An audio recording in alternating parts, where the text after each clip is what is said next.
सुनार झुमकों को तेजी से पॉलिश कर रहा था। झुमकों की चमक देखकर मेरी आंखें भी टिमटिमा उठीं। मैंने तेजी से वो झुमके सुनार से लेने चाहे ताकि जाकर अपनी बीवी को दे सकूं। वो इतने महीनों से झुमकों का बेताबी से इंतज़ार कर रही है।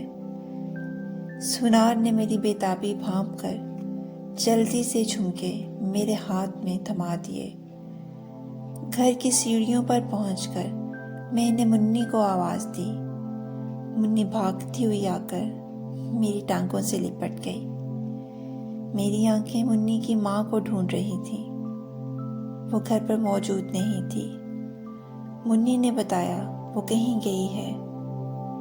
हम दोनों इसका इंतज़ार करने लगे।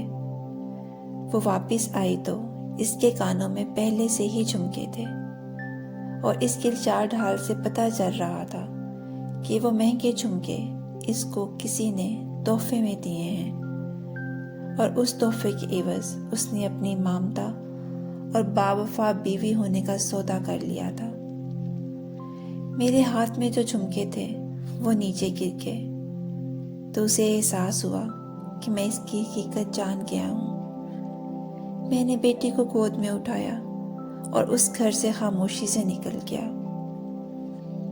एक दिन मेरे घर के दरवाजे पर दस्तक हुई।